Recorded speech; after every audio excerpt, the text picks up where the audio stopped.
Okay students, तो chapter 1 electric charges and fields का question number 1.15 ठीक है ना। एनसीईआरटी बुक का सोल्यूशन है। एनसीईआरटी बुक का जो क्वेश्चन नंबर 1.115 है इसको इसमें सॉल्व कर रहे हैं। देखें, स्टार्ट करते हैं। इससे पहले कि सभी क्वेश्चन की वीडियो बन चुके हैं स्टूडेंट्स, क्वेश्चन नंबर 1 to 14 तक के, राइट।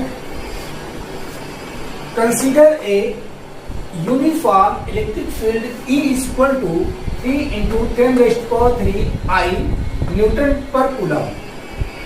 फर्स्ट पार्ट में है what is the flux of this field through a square of 10 centimetre on a side whose plane is parallel to the YZ plane।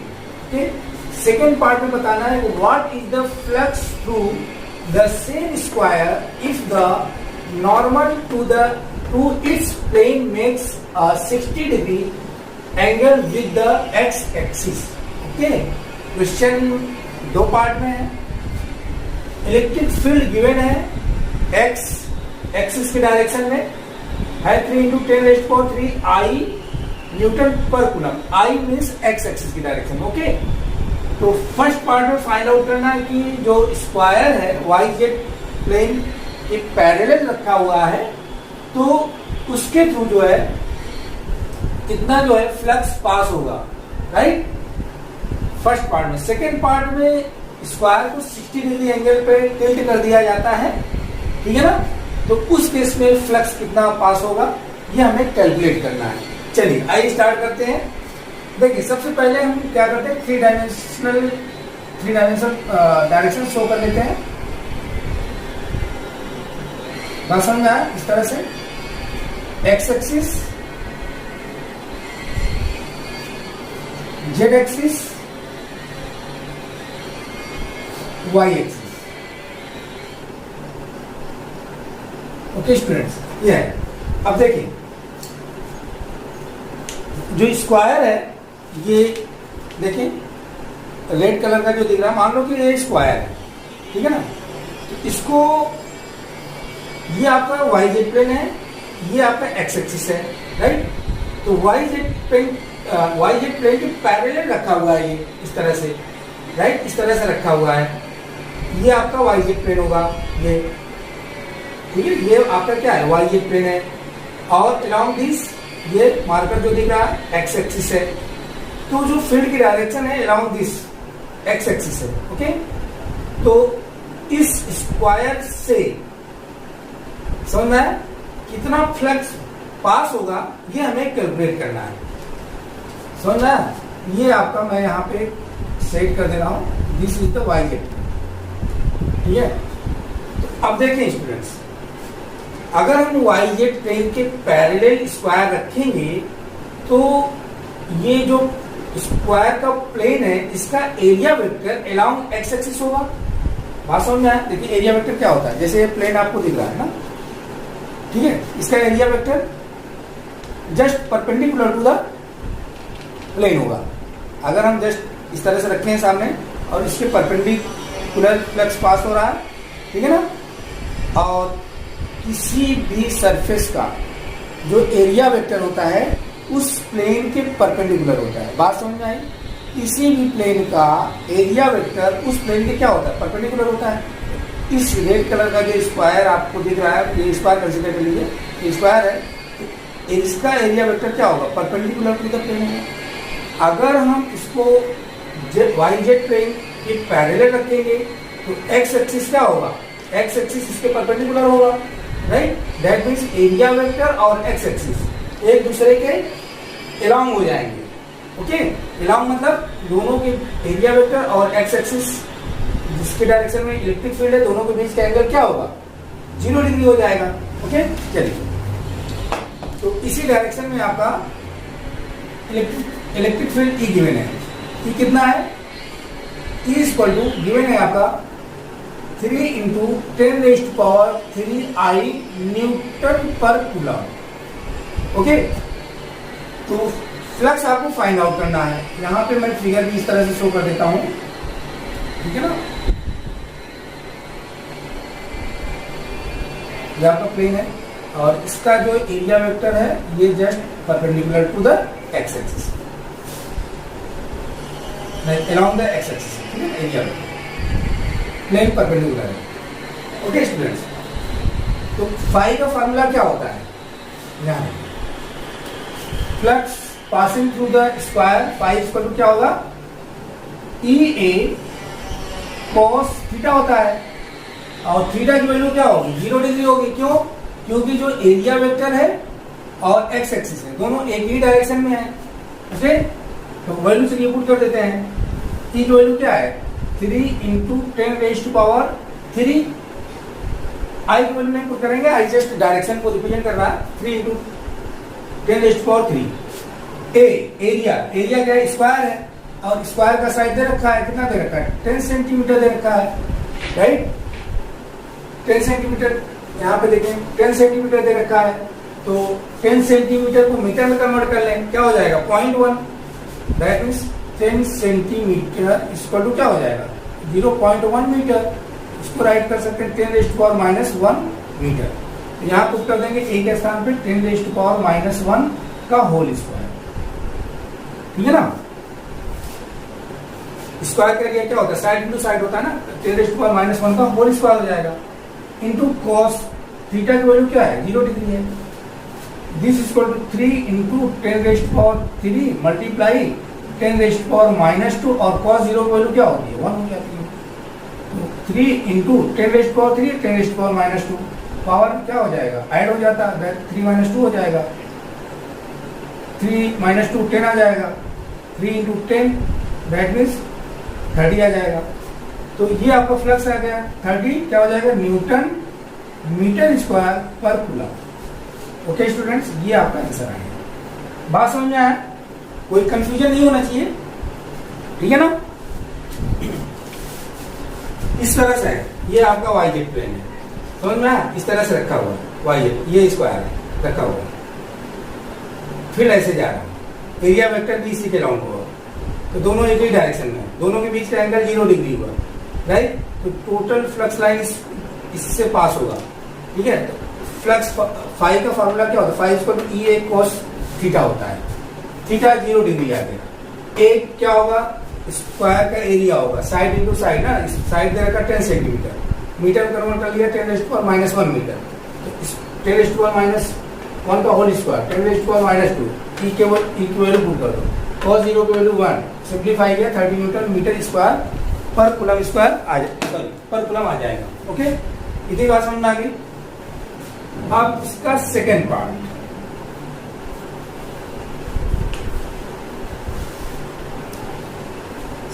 देखें students. अब second part में ये कहा जा रहा है कि what is the flux through the same square if the normal to its plane makes a 60 degree angle with the X axis. चलिए इसको मैं रब कर देता हूं, राइट, नोट कर लिया, नोट कर लें, ये आपका फर्स्ट पार्ट था, okay.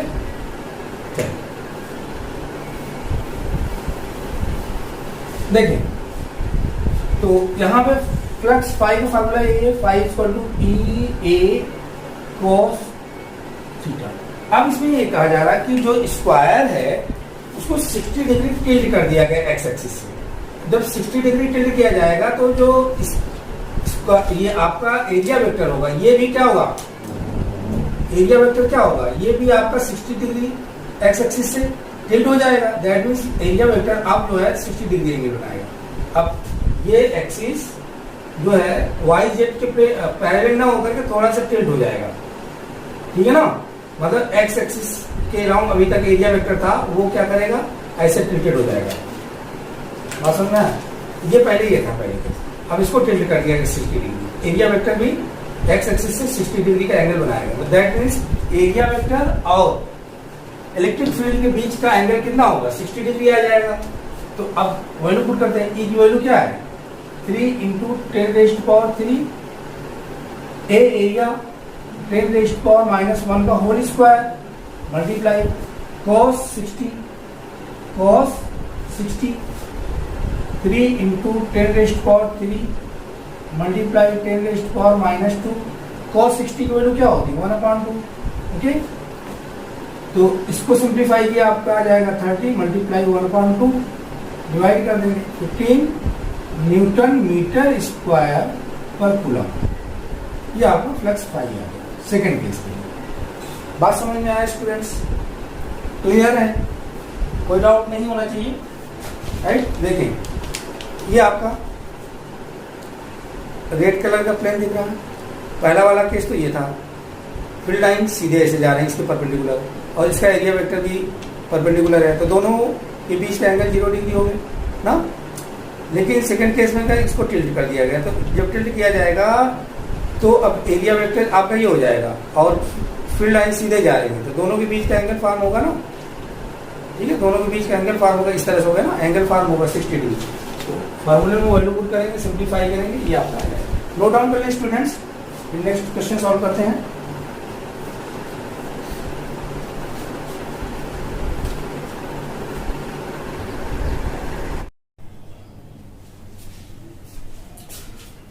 Okay students, question number 1.16 देखें, क्या है आपका,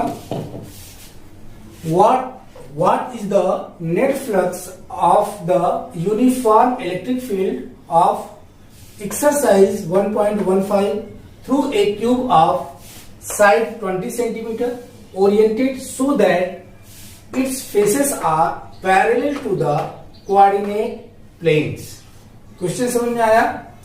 क्वेश्चन जो है 1.16 क्वेश्चन नंबर 15 से लिंक कर रहा है। तो इसमें कहा गया है कि क्वेश्चन को रीड कर लेते हैं। What is the net flux of the uniform electric field of exercise 1.15 through a cube of side 20 centimetre oriented so that its faces are parallel to the coordinate planes. बात समझ में आया? देखिए, इसे देखिए फिगर को, ठीक है ना। ये क्यूब है, वैसे तो क्यूबॉइड है लेकिन इसे क्यूब समझिए, ठीक है ना। तो इसको क्यूब को इस तरह से रखा गया है, ठीक है। ये आपकी एक्स एक्सिस होगी, इसे हम जो है देखिए ध्यान से, एक्स एक्सिस है ये एक्स एक्सिस, ठीक है, और एक्स एक्सिस ये आपकी जेड एक्सिस, और ये ऊपर वाई एक्सिस। ओके, इसी एक्सिस के अराउंड इसको रखा गया इस तरह से, मतलब एक्सिस से लगा करके।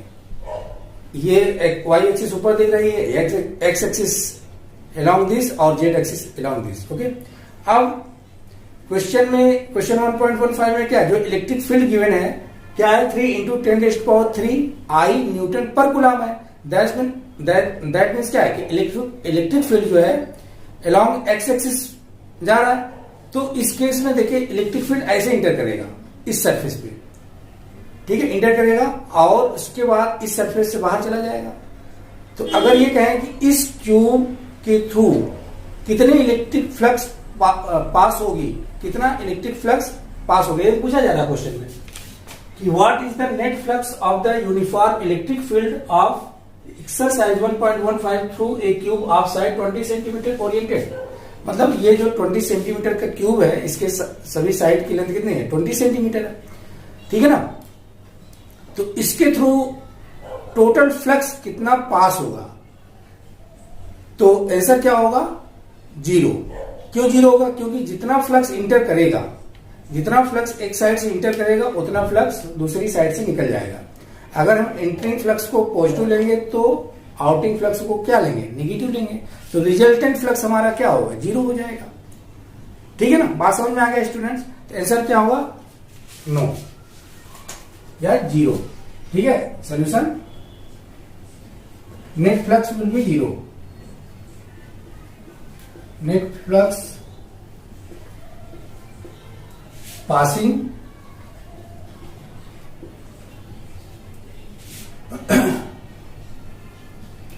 ठीक है, ये पूछा what is the net flux of the uniform electric field of exercise 1.15 through a cube of side 20 centimetre. Net flux passing through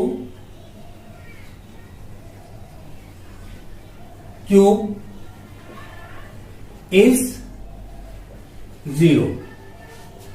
Okay, because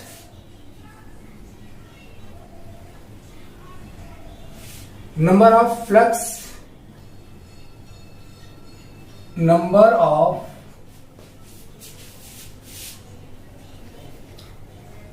field lines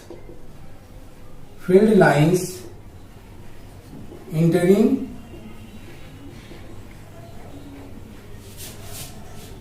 to the surface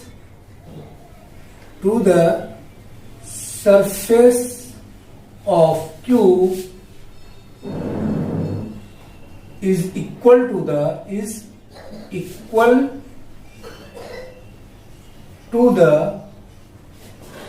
number of field lines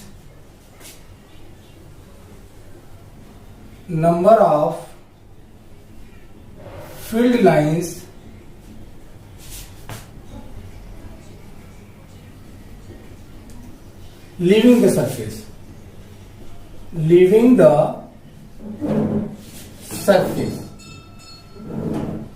okay students, ये answer इसका होगा।